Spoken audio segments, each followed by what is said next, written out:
बहुत धन्यवाद। मैं बहुत भाग्यशाली हूँ। नमस्कार, मैं हूं राव विश्वकर्मा। आप देख रहे हैं एनबीटी ऑनलाइन। पेरिस ओलंपिक्स में गोल्ड मेडल मुकाबले तक पहुंचकर भी एक नाटकीय घटनाक्रम में करोड़ों देशवासियों का सपना पूरा ना कर सकी विनेश फोगाट वतन लौट आई हैं।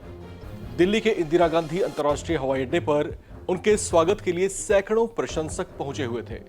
वो ओलंपिक्स में अजीब ढंग से डिस्क्वालीफाई हुई तो भी उन्होंने देशवासियों का दिल जीत लिया। ऐसे में उनका बड़ा ही भव्य स्वागत किया गया और उनकी स्वागत यात्रा भी निकाली गई। लेकिन उनकी इस रथ यात्रा पर सवार कांग्रेस सांसद दीपेंद्र हुड्डा ने भी सबका ध्यान खींचा। वे खुद भी पहलवान विनेश फोगाट के स्वागत के लिए पहुंचे हुए थे। इस मौके पर वे क्या बोले, सुनिए उनका ये बयान। जनता से लोग बहुत हौसला बढ़ा रहे हैं और बहुत सारे देश को गर्व है अपनी बेटी पर। क्या खिलाड़ियों को भी मौका मिलेगा राजनीति में इस बार के विधानसभा? देखिए, सभी को, सारे देश को गर्व है हमारी बेटियों पे। ये यात्रा की इसी तरीके से कहां तक जाएगी? क्या आप लोग का रूप लाना ये आज सारे बलाली गांव तक का स्वागत रखा है। कांग्रेस सांसद दीपेंद्र हुड्डा ने बेटियों पर गर्व की बात कही, विनेश फोगाट पर नाज होने की भी बात कही।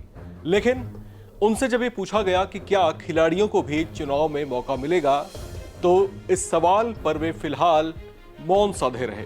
हालांकि विनेश फोगाट के स्वागत यात्रा की अगुवाई कर रहे दीपेंद्र हुड्डा को लेकर चर्चाएं कुछ इस अंदाज में भी जोर पकड़ रही हैं कि इसी के साथ कांग्रेस ने हरियाणा विधानसभा चुनाव के लिए अपने कैंपेन की शुरुआत कर दी है। हरियाणा में 1 अक्टूबर को विधानसभा चुनाव की घोषणा की गई है। ऐसे में अब इसके लिए 2 महीने से भी कम का वक्त बचा हुआ है। कहा जा रहा है कि विनेश फोगाट के साथ हुई ट्रेजेडी के साथ हरियाणा समेत देश भर के खेल प्रेमियों के सेंटिमेंट्स जुड़े हुए हैं। उनके आगमन पर उन्हें हरियाणा में भरपूर सहानुभूति मिल रही है। ऐसे में कांग्रेस सांसद दीपेंद्र हुड्डा के उनके संग संग बने रहने से कांग्रेस चुनाव से पहले अपने पक्ष में अच्छा प्रभाव जमा सकती है। हालांकि ओलंपिक्स में विनेश के साथ जो भी कुछ हुआ था उसे लेकर हरियाणा के पूर्व सीएम और दीपेंद्र हुड्डा के पिता भूपेंद्र सिंह हुड्डा ने विनेश फोगाट को राज्यसभा भेजे जाने की मांग की थी।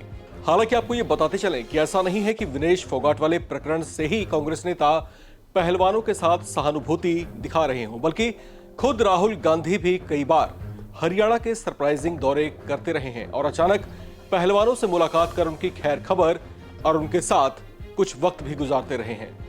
इसी तरह से कुछ महीने पहले ही राहुल गांधी सुबह सुबह झज्जर पहुंचे थे, जहां बजरंग पुनिया के साथ उन्होंने कुश्ती में हाथ भी आजमाया था।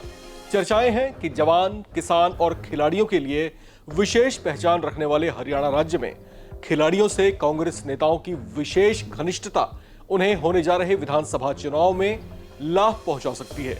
हालांकि लाभ कितना होगा और इनकी एक्सपेक्टेशंस तक पहुंच पाएगा कि नहीं, ये फिलहाल आपको और हमें इंतजार करना होगा 4 अक्टूबर तक का, जब हरियाणा विधानसभा चुनाव के नतीजे घोषित किए जाएंगे। फिलहाल इसी तरह की बाकी अपडेट्स के लिए आप बने रहें एनबीटी ऑनलाइन के साथ।